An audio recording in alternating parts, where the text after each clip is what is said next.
মাহে রমজানের পবিত্র আসসালামু আলাইকুম রহমতুল্লাহি অবরাকাতুহ। দেশ ও দেশের বাইরে যে যেখান থেকে ডিজিটাল চোখের এই ধারাবাহিক আয়োজন দেখছেন সকলকে জানাচ্ছি অসংখ্য শুভেচ্ছা ও মোবারকবাদ। মাহে রমজানের পবিত্র সুর স্পন্সর্ড বাই আরব স্টোর অনুষ্ঠানের নবম পর্ব ধারণের জন্য আমরা ছুটে এসেছি বরগুনার পাথরঘাটার ঐতিহ্যবাহী প্রতিষ্ঠান সংগ্রাম শামসুন নাহার হাফিজি মাদ্রাসায়। আজকের অনুষ্ঠানে প্রতিযোগী হিসেবে যারা রয়েছেন অত্র প্রতিষ্ঠানের দুজন মেধাবী ছাত্র, আমার সাথে রয়েছেন মোহাম্মদ জাকারিয়া। আসসালামু আলাইকুম ওয়া রাহমাতুল্লাহি ওয়া বারাকাতুহু। এবং আমার সাথে রয়েছেন মোহাম্মদ তানবীর হোসাইন। আসসালামু আলাইকুম ওয়া রাহমাতুল্লাহি ওয়া বারাকাতুহু। এবং আজকের অনুষ্ঠানে বিচারক হিসেবে যিনি রয়েছেন অত্র প্রতিষ্ঠানের সম্মানিত মুহতামিম হাফেজ মোহাম্মদ আমির হোসাইন। আসসালামু আলাইকুম ওয়া রাহমাতুল্লাহ। ওয়ালাইকুম আসসালাম ওয়া রাহমাতুল্লাহি ওয়া বারাকাতুহু। মাহে রমজানের পবিত্র সুর স্পন্সর্ড বাই আরব স্টোর অনুষ্ঠানের পক্ষ থেকে আপনাদের সকলকে জানাচ্ছি অসংখ্য শুভেচ্ছা ও মোবারকবাদ। তো কথা না বাড়িয়ে আমরা সরাসরি চলে যাব অনুষ্ঠানের মূল পর্বে। শুরুতেই আমি নিয়ম বলে দিচ্ছি। অনুষ্ঠানের নিয়ম হচ্ছে সম্মানিত বিচারক পবিত্র কোরআনের যে কোনো জায়গা থেকে তেলাওয়াত করবেন এবং তার তেলাওয়াতকৃত আয়াতের সর্বশেষ যে শব্দটি পাবো সেই শব্দের প্রথম অক্ষর অথবা শেষ অক্ষর দিয়ে প্রতিযোগী দ্বয়ের মধ্যে যিনি পারবেন তিনি হাত তুলবেন, হাত তুলে তেলাওয়াত শুরু করবেন ইনশাআল্লাহ। তো শুরুতেই আমি আহ্বান জানাবো অত্র প্রতিষ্ঠানের সম্মানিত মুহতামিম এবং আজকের অনুষ্ঠানের সম্মানিত বিচারক হাফেজ মোহাম্মদ আমির হোসেন সাহেবকে পবিত্র কোরআন থেকে তেলাওয়াত করার জন্য। জি। আউযু বিল্লাহি মিনাশ শাইতানির রাজীম। বিসমিল্লাহির রহমানির রহিম। فبأي آلاء ربكما تكذبان। মাশাআল্লাহ, আমরা পেয়েছি তুকাদ্দিবান শব্দ। তুকাদ্দিবান, এখানে তা এবং নুন দুটি শব্দ পেয়েছি। তা অথবা নুন দিয়ে কে তেলাওয়াত করতে পারবে? কে পড়বে? মাশাআল্লাহ, জাকারিয়া। জি, শুরু করেন। আউযু বিল্লাহি মিনাশ শাইতানির রাজীম। বিসমিল্লাহির রহমানির রহিম। নুন ওয়াল কলামি ওয়া মা ইয়াসতুরুন। মা আনতা বিনি'মাতি রাব্বিকা বিমাজনুন। ওয়া ইন্না লাকা লাআজরান গায়রা মামনুন। হাসবুক। সাদাকাল্লাহুল আযীম। সর্বশেষ শব্দ আমরা পেয়েছি মামনুন। এখানে শুরুতে মিম এবং শেষে নুন। যেহেতু নুন দিয়ে একটি আয়াত হয়েছে, মিম দিয়ে কে পারবে? জাকারিয়া নাকি তানবীর হোসাইন? মিম দিয়ে। মাশাআল্লাহ, তানবীর হোসাইন। জি, শুরু করেন। আউযু বিল্লাহি মিনাশ শাইতানির রাজীম। বিসমিল্লাহির রহমানির রহিম। ما كان محمد أبا أحد من رجالكم ولكن رسول الله وخاتم النبيين হাসবুক। صدق الله العظيم। তো আমরা পেয়েছি নবিয়্যিন, শুরুতেও নুন এবং শেষেও নুন। নুন দিয়ে আরেকটি আয়াত কে বলবে? মাশাআল্লাহ, জাকারিয়া। জি, পড়েন। আউযু বিল্লাহি মিনাশ শাইতানির রাজীম। বিসমিল্লাহির রহমানির রহিম। নাযীরান লিল বাশার লিমান শাআ মিনকুম আন ইয়াতাকাদ্দামা আও ইয়াতাআখার। কুল্লু নাফসিন বিমা কাসাবাত রাহিনা إلا أصحاب اليمين في جنات يتساءلون صدق الله العظيم। মাশাআল্লাহ, দুজনেই অনেক ভালো করছে। আমরা এখানে পেয়েছি সর্বশেষ শব্দ ইয়াতাসাআলুন। এখানে শুরুতে ইয়া এবং লাস্টে আবারও নুন। সেক্ষেত্রে আমরা যেহেতু নুন দিয়ে হয়েছে, ইয়া দিয়ে যে কোনো একটি আয়াত পবিত্র কোরআনের কে পারবে? মাশাআল্লাহ, তানবীর। জি, শুরু করেন।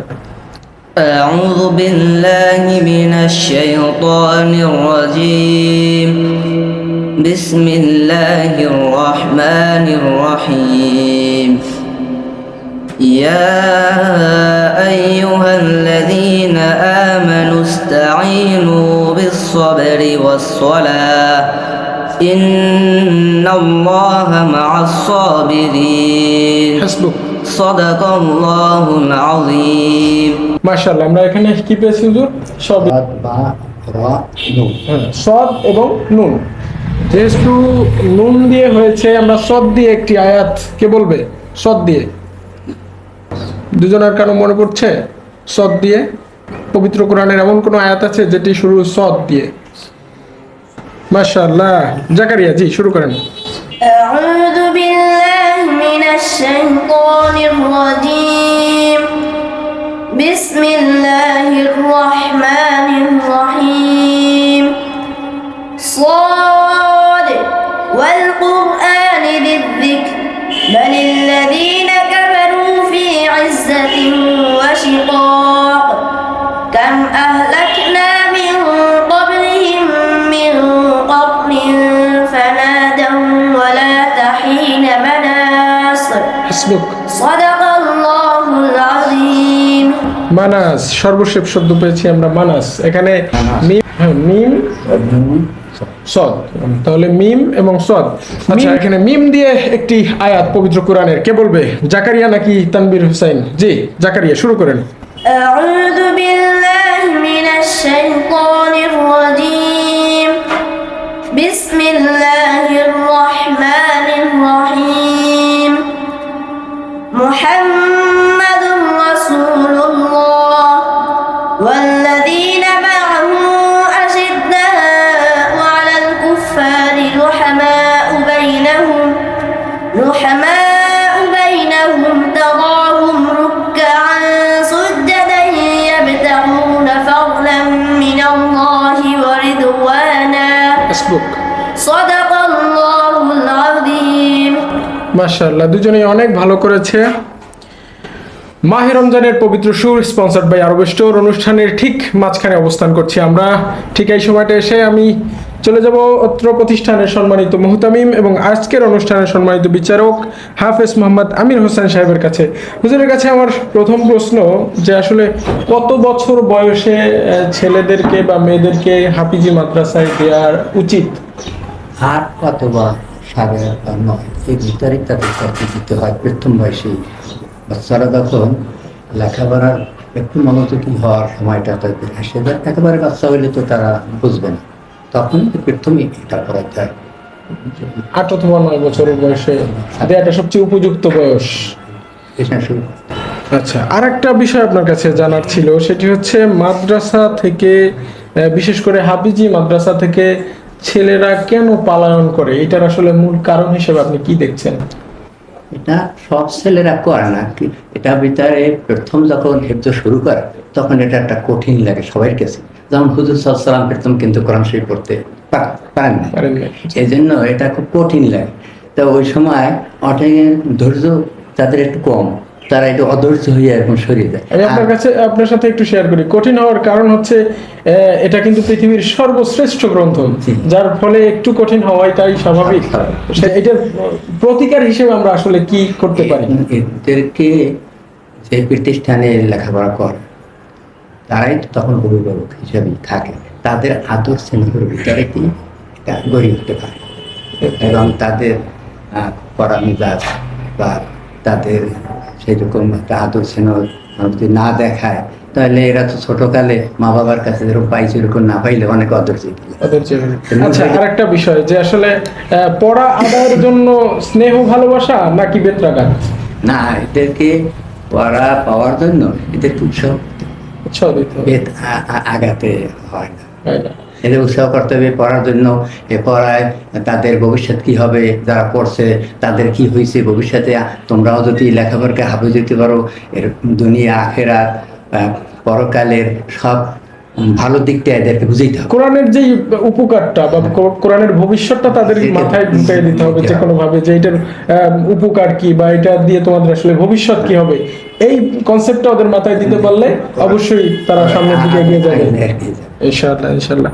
যেহেতু পবিত্র কোরআন পৃথিবীর সর্বশ্রেষ্ঠ গ্রন্থ, তাই এই গ্রন্থকে বুকে ধারণ করতে হলে দরকার অনেক ধৈর্য, অনেক কষ্টের, অনেক ত্যাগের। মাহে রমজানের পবিত্র সুর স্পন্সরড বাই আরব স্টোর অনুষ্ঠানের একেবারে শেষ পর্যায়ে আমরা এখন সময় এসেছে আজকের অনুষ্ঠানের বিজয়ীকে খুঁজে নেয়ার। আমি অনুরোধ জানাবো আজকের অনুষ্ঠানের সম্মানিত বিচারক এবং এই প্রতিষ্ঠানের সম্মানিত মুহতামিম হাফেজ মোহাম্মদ আমির হোসেন সাহেবকে, যে আজকে কাকে মনে হচ্ছে একটু ভালো পেরেছে বা আজকের অনুষ্ঠানের বিজয়ী হিসেবে কাকে মনে হচ্ছে, জাকারিয়া নাকি তানভীর হোসেন? জাকারিয়াই একটু আমার কাছে ভালো লাগছে, ভালো একটু লাগছে। ভালো পাচ্ছে। ভালো করেছে। মাহে রমজানের পবিত্র সুর স্পন্সরড বাই আরব স্টোর অনুষ্ঠানের আজকের বিজয়ীকে আমরা পেয়ে গেছি। আজকের অনুষ্ঠানের বিজয়ী মোহাম্মদ জাকারিয়া। মাশাআল্লাহ, আমরা জাকারিয়াকে পেয়ে গেছি এবং জাকারিয়ার জন্য রইল অনেক অনেক শুভকামনা। তুমি সামনের পর্বগুলোতে অনেক ভালো করো, আরো ভালো করো, সুন্দরভাবে প্রস্তুতি নাও এবং সাথে সাথে তানভীরের জন্য রইল সমবেদনা। ইনশাআল্লাহ তুমি সামনে আরো ভালো করবে। আমরা তোমার জন্য দোয়া করছি, মহান আল্লাহ রাব্বুল আলামিন তোমাকে পবিত্র কোরআনের একজন খাঁটি হাফেজ হিসেবে কবুল করুক। মাহে রমজানের পবিত্র সুর স্পন্সরড বাই আরব স্টোর অনুষ্ঠানের একেবারে শেষ পর্যায়ে আমরা অনুষ্ঠানটি আপনাদের কাছে কেমন লেগেছে অবশ্যই কমেন্টস করে জানাবেন এবং অনুষ্ঠানটি ধারাবাহিকভাবে দেখতে চোখ রাখুন ডিজিটাল চোখ ফেসবুক পেজ এবং ইউটিউব চ্যানেলে। আজকের মতো আমি আরিফ তৌহিদ বিদায় নিচ্ছি। দেখা হবে নতুন কোনো প্রতিষ্ঠানে, নতুন কোনো স্থানে। সে পর্যন্ত সকলে ভালো থাকুন, সুস্থ থাকুন। আসসালামু আলাইকুম ওয়া রাহমাতুল্লাহি ওয়া বারাকাতুহু।